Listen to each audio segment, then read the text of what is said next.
ॐ ज्ञानाञ्जनशलाकया चक्षुरुन्मीलितं येन तस्मै श्रीगुरवे नमः। नमो ॐ विष्णुपादाय कृष्णपृष्ठाय भूतले श्रीमते भक्तिवेदान्तस्वामिन्निति नामिने नमस्ते सारस्वते देवे गौरवाणी प्रचारिणे निर्विशेषशून्यवादी पाश्चात्यदेशतारिणे जय श्रीकृष्णचैतन्य प्रभु नित्यानन्द श्री अद्वैत गदाधर श्रीवासादि गौरभक्तवृन्द हरे Krishna Krishna Krishna Hare Hare Hare Ram Ram Ram Hare Hare.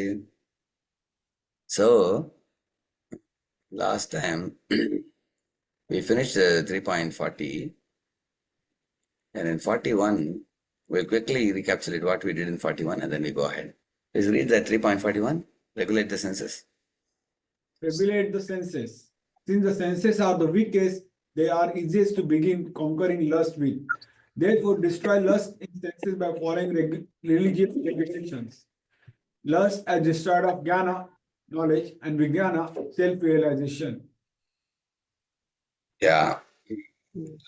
So he's saying destroy lust in the senses by following various regulations. He's saying. So what are the regulations made? For example, the, that you all know it already. You have experience. So just one minute.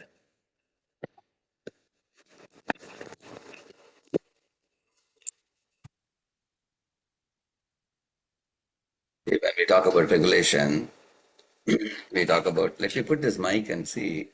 Mic is good. They're able to hear me. Hare Krishna. Mic is good. Yes, Mic can hear well. Okay. Yeah, correct. So in the regulation, there is one word in English called abstinence. Abstinence means completely giving up. Opposite of abstinence is indulgence. Completely indulge. And regulation is something in between. See, out of the four things, eating, sleeping, mating, and defending, out of these four things, eating you cannot abstain from completely. You can reduce eating, but you cannot completely abstain from it. Sleeping, yes, you can reduce sleeping. Goswami slept only 2 hours a day. Nidra, ahara, vihara, kadi, vijitau, it is said.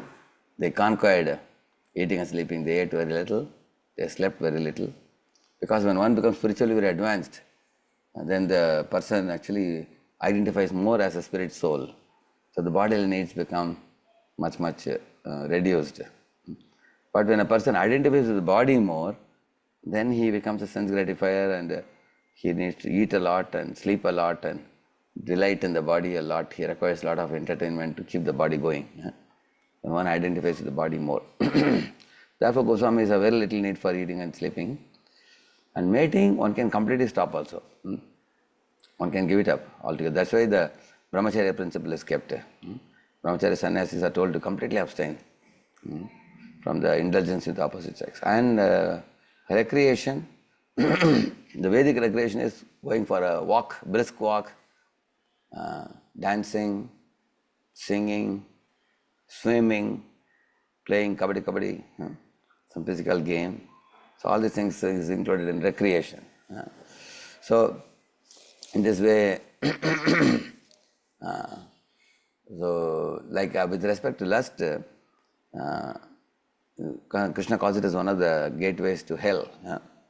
So Trividam Narakasyadam, in that way he says. So one should generally, in the stage of youth, in the Gurukulas, the boys are taught to abstain from lust and honestly avoid opposite sex. And remain aloof from the anxieties produced by lust.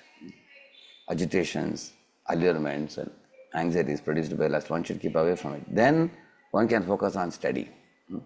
Even your college study, if you want to focus, one should not have this agitation. Now, if one is agitated by the opposite sex, then one's focus on study is affected by that. One cannot have Vyavasayatmaka buddhir, Ekeha Krunandana. Bahusha hyanantasya buddhi avyavasayinam. Just like bhoga aishwarya prasaktanam taya apahrita chetasam. So when boys and girls are allowed to freely mix, then the boy gets disturbed by that. And because of that, the girls sometimes get more good marks. And boys are not able to. Actually, there was one, I'm not able to locate it. There is one power of visual. There was one video, it's called as Power of Visual. It's a famous one by one professor. So we have shown that before. But in case you haven't seen it, if you ask Arjunanand Prabhu, he will share with you. Power of Visual. That says many interesting things about the nature of man and nature of woman with respect to eyesight. Okay? I am in the meeting. So, let's go back to our notes here. So then regulation is given. Regulation, regulated sex life. I already told you, sanctioned, sanctified and regulated, isn't it? That we have spoken before. Then marriage system is kept.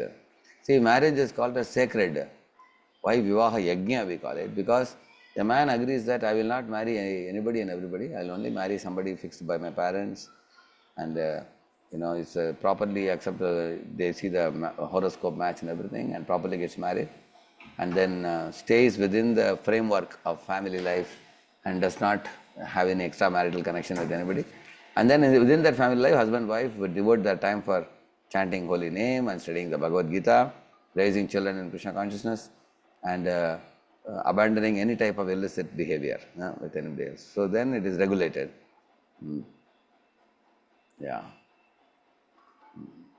Okay, read this practical application of 3.41. One's senses are influenced by lust when he feels attracted to pleasure and repulsed by pain. The senses send images of desirable and undesirable objects to the mind.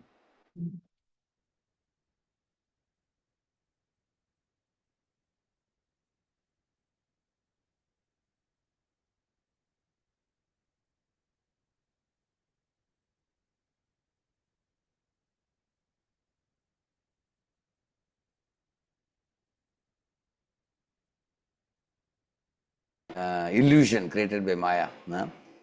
Okay, read the second one, senses. The senses send images of desirable and undesirable.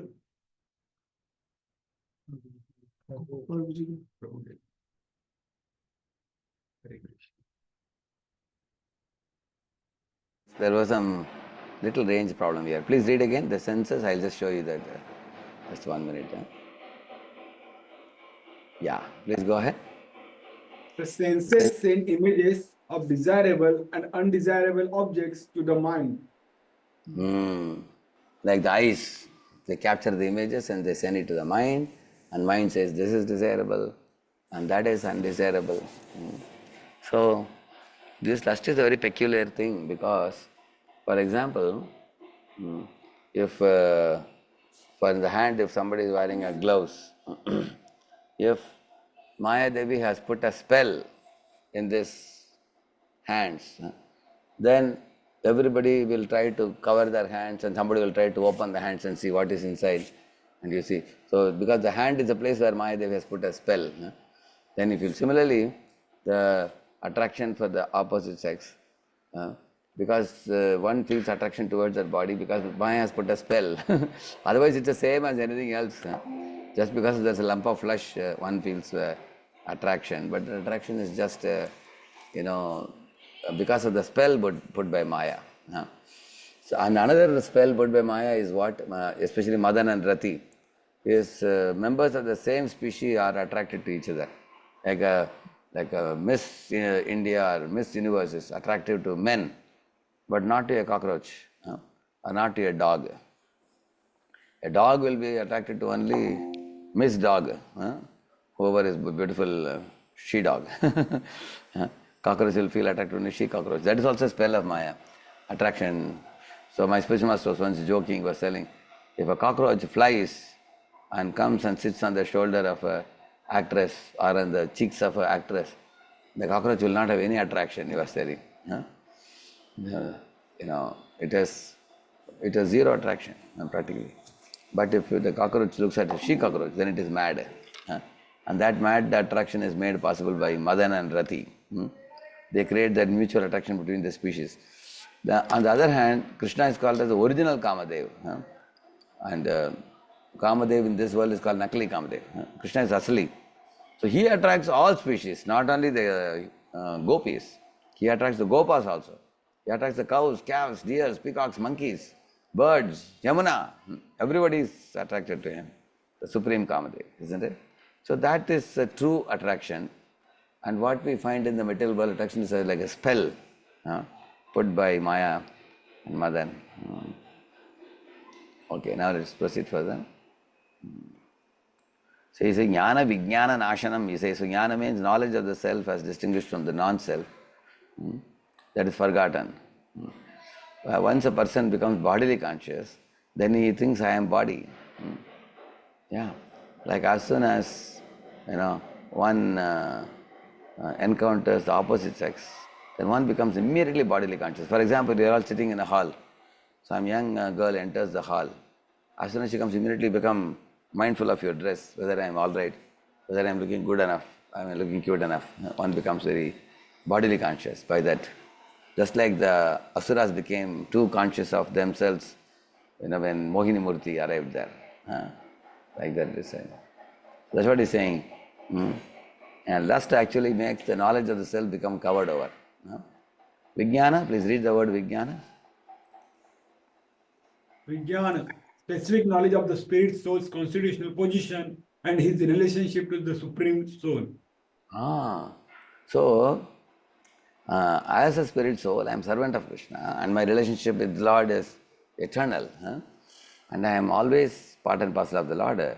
Like Mamai Vamsho, Jiva Loke, Jiva Bhuta Sanatana. Krishna says, no, you are always my part and parcel. Just like you see father and son walking together. Like that, the soul and super soul, they walk together in this world. He is our Supreme Father, he is always there by our side. So, like Sudama felt attraction to Lord Krishna, or like Bharata and Lakshman felt attraction to Rama. So our attraction for the Lord is also very intense and very powerful. Right now it is covered over.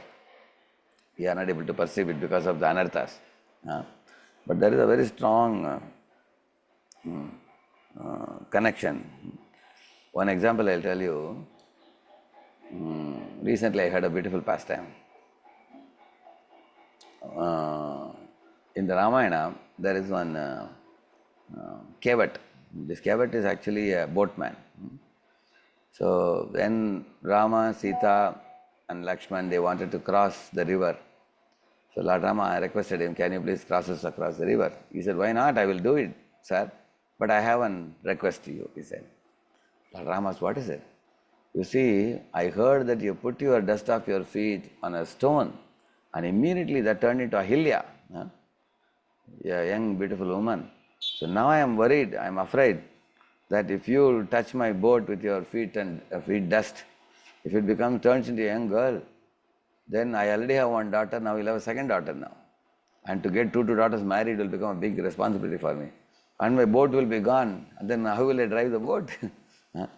So therefore I request you that allow me to wash your feet. And then I can take you in my boat. So thoroughly there should not be a single dust in your feet, like that he said.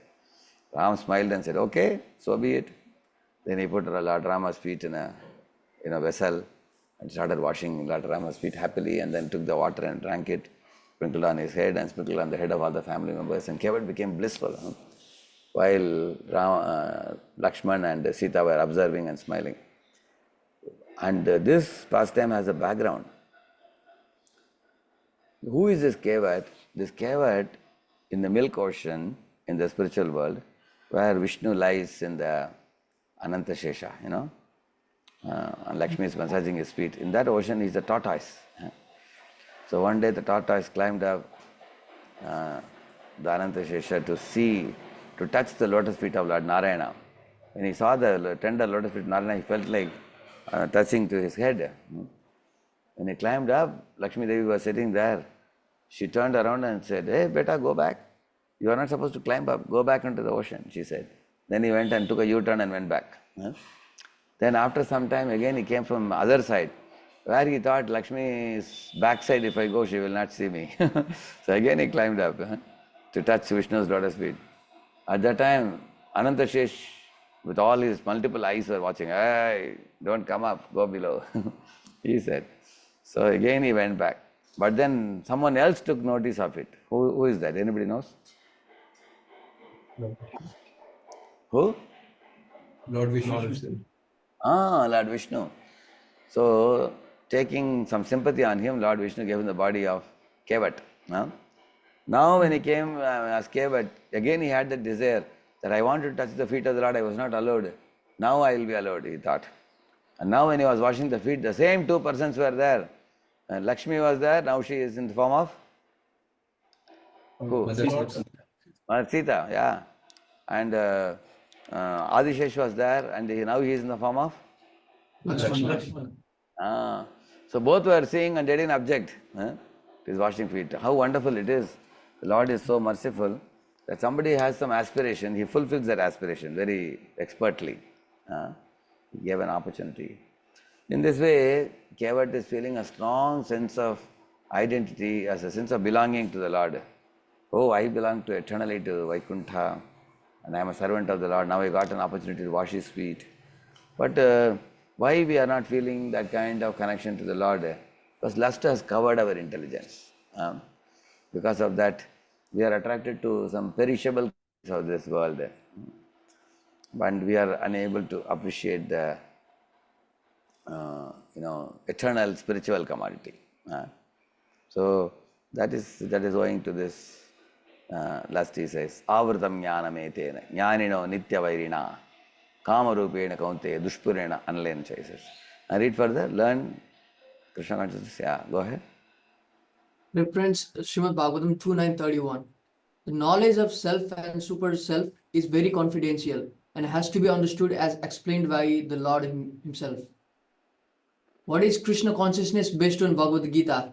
Living entities are part and parcel of the Lord and simply meant to serve the Lord. Yeah, go ahead. Krishna consciousness protects love from deteriorating into lust.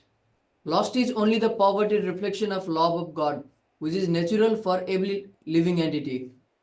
Krishna conscious education from the very beginning prevents that natural love from deteriorating into lust. When love of God deteriorates into lust, it is very difficult to return to the normal condition. Power of Krishna consciousness. Even a late beginner benefits and can become a lover of God by following the regulative principles of devotional service. Yeah. So this love we are talking, it is not some very rare thing or a strange thing or very difficult to understand thing. It's very easy. I told you once before the analogy of a mother caring for her child baby and a servant maid who is a paid servant maid. She is taking care of the baby. At least I told 5-6 differences. If you remember that? The mother taking care of her own baby, and the mother is going for a job, she appoints a servant maid to take care of the baby. What are the differences? Quickly cut, one point you all make. Let us see how many points you make. Mother will do it out of duty, but mother will do out of love, but servant will do out of duty. Correct. Servant maid thinks that, oh, it's my duty, karna hai, so she will do it. But she will not do it with the heart. Mother will do it with love. She delights doing it for her child. And servant maid will have a very frowning face. Take her, jaldi kar do. Very quickly she will want to finish the work and push off. And then what else?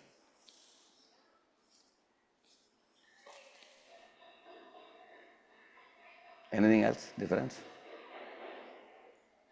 Mother will go beyond what is needed, and that servant will do whatever is required. Minimum. That minimum.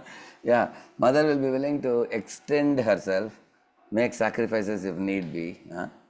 Whereas servant maid will exactly do Either the 6 hours or 8 hours, whatever work, and she'll push off, or she may even do less also, because she doesn't have her heart in the child. So she will just try to do the minimum. And in case the owner says that, hey, why don't you extend 2 more hours? She will say, okay, I will extend 2 more hours, but you have to give me $20 more. She may ask like that, ask for more money. So for her, money matters. She is not doing service out of love. Any other difference? Like for example, imagine here she is getting, say, monthly $1,000 she is getting. And if somebody is giving $1,500 in another place, she will leave this and go. Because her connection is not to the baby. Her connection is with money. Whoever gives me better money, I go there. Whereas will mother go to serve some other baby, leaving this child? No. She will only take care of the child. Because mother's connection is with the child. Whereas servant maid's connection is with the money pocket money, what she is getting. That's another difference. So you can easily understand what love is. Mother's love for a child and servant maid's service to a child. Very, very clearly you can understand. Mother's love is unmotivated. Servant maid's love is motivated.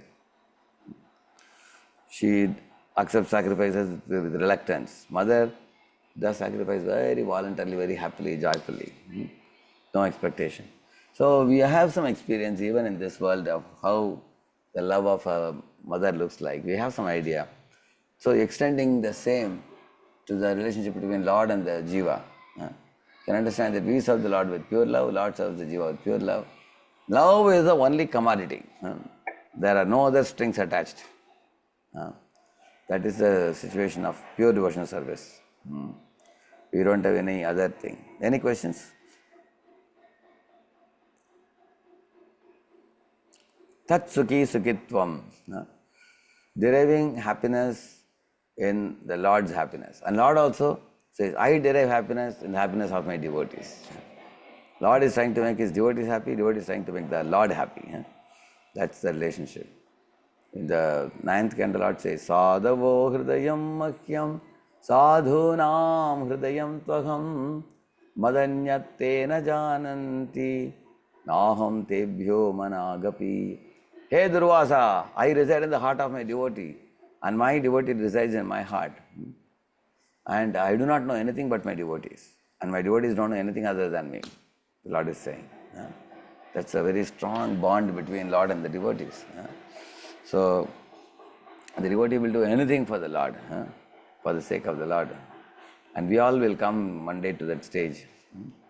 And then that love itself gives energy to the devotee. That love of God, when firm faith arises in this phenomenon, then the devotee knows God will take care of me. Devotee becomes fearless, confident, bold, and affection is the thing that takes lead at that time. Yeah. So where is the lust? It's mentioned here. Indriyani manobuddhir asyadhishthanam uchyate etair vimohayatyesha jnanam avritya dehinam. So he's saying that working senses are superior to dull matter, mind is higher than the senses, intelligence is higher than the mind, soul is higher than the intelligence also. How is soul odd man out amongst these items? Anybody can say? Why is soul an odd man out along when we are placing it along with senses, mind and intelligence and other things? Yes? And ego. Probably because soul is spiritual and other things are matter, dead matter. Correct. That's the point. Soul is spiritual, others are dead matter. You're brilliant. Very good answer. Yeah.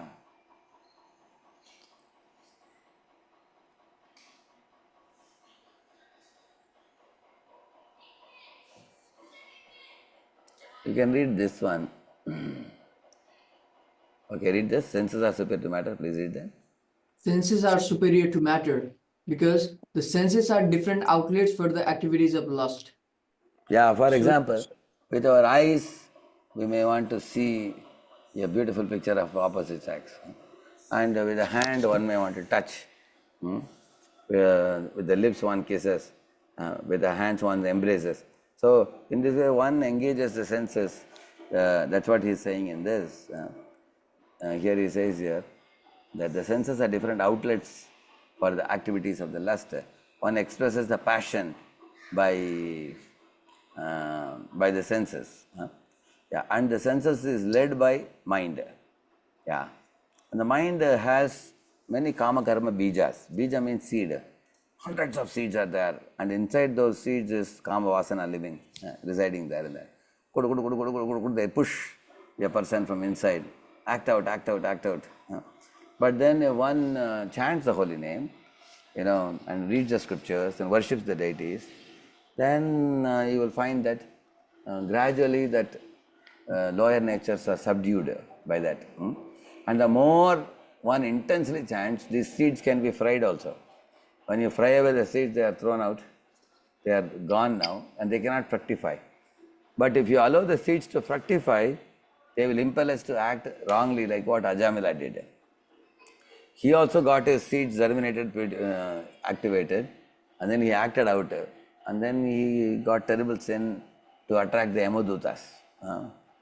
But if you don't activate the seeds, you fry it or drown it in the bliss of bhakti, or fry it with the seeds of jnana, then those seeds cannot lose the potential to germinate. Then kama karma bijas are gone.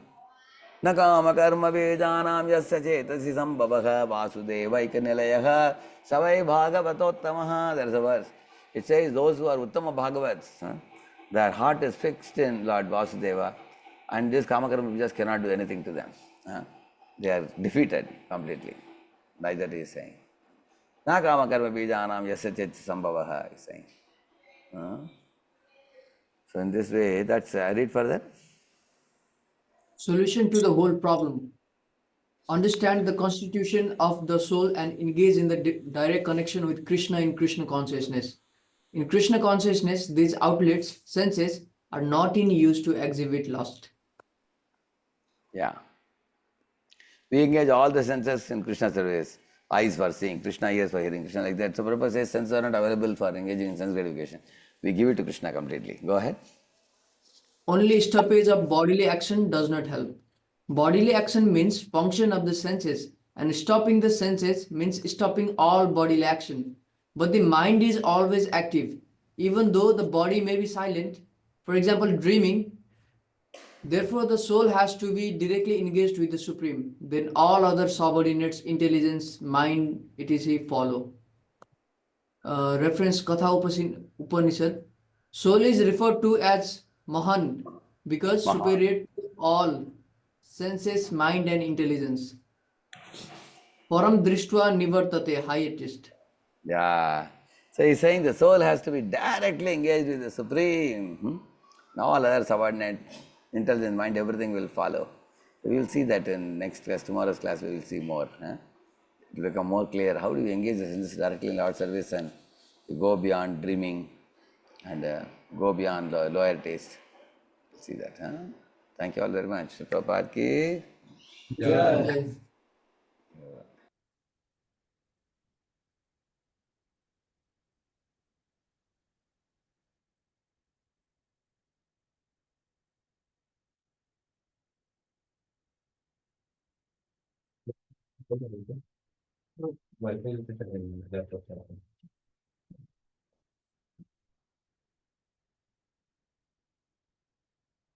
Harimo.